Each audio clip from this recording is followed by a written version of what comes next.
दर्शक बंधु आसतु शुणिबा रामायण कथा। आजिर विषय है अभिशाप है आशीर्वाद। गोदड़ मुनि ठारू अभिशाप पाई अंध होइतिबा पितामाता को भार रे बसाई श्रवण कुमार तीर्थरू तीर्थ को बुलाउताए। यह पछरे रही एक अलौकिक कथा।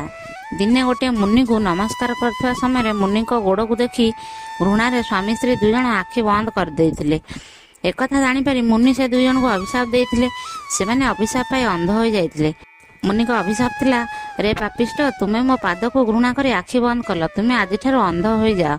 अंध हो जा पर अनुनय विनय हेबारु गोदड़ मुनि कहिले, रे पापिष्ट गण, ए पापर मुक्ति पाई यदि तुमे पवित्र भारत भूमिर सकल तीर्थ भ्रमण कर तेबे चक्षुदान पाइब।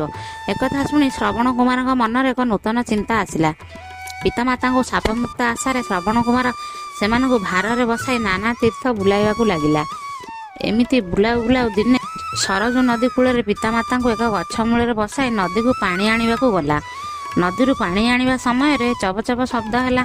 यह समय बण को शिकार करने को अयोध्या राजा दशरथ आसी था।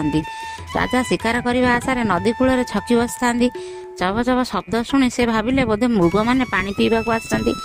तेणु से ही आड़ को लक्ष्य करी शब्द भेदी सर मारिले। सरटे जाई श्रवण कुमार देहरे बाजी। से चित्कार करी हा राम कही टली पड़े। राजा सेठारे पहुंची देखती मृग बदल जड़े युवक सरविद्ध हो पड़ी। सरविद्ध युवक को देखी से आश्चर्य हेले। राजा को देखिया मात्रे श्रवण कुमार आकुल निवेदन करी कहले, हे राजा, मोर पितामाता तुषार्थ, आपण शीघ्र ही जल नहीं सेमानकु दियंतु। एति कही से प्राणत्याग कले। राजा दशरथ कांधर युवकर शव एवं हाथ में जल धरी तुषार्थ अंध अंधुणी सम्मुख उपस्थित हेले एवं सेमानक आगे गोटी गोटी कर सबकिछि वर्णना करिगले। पुत्रर मृत्यु खबर से शोकरे अधीर हो गले। पुत्रर मृत शरीर को धरी अनेक रोदन कलापर अंधमुनि दशरथ को अभिशाप देले, हे राजा, तुम्हें मो पुत्र को वध कल। से आम अंध अंधुणी को एकमात्र भरोसा थिला। आमे पुत्र विरह देह त्याग करूँ। आमे तुमको अभिशाप देउछु। तुम्हें आम परी पुत्रर मुख दर्शन न करी देह त्याग कर। अभिशाप शुणी राजा जी दुखित हेले सेतिकी खुशी हेले, कारण अग्निका ऋषि तांको अपुत्रिक हेबार अभिशाप देइथिले। अंधमुनि को अभिशाप हेतु जे पुत्र लाभ करिवे एकथा निश्चिंत होइगले। पुत्रर मुख न देखि मृत्युवरण करिवार दुख अपेक्षा अपुत्रिक हेबार दोष अधिक होइतांदा। तेणु अंधमुनि को अभिशाप राजा दशरथ में एक आशीर्वाद थिला।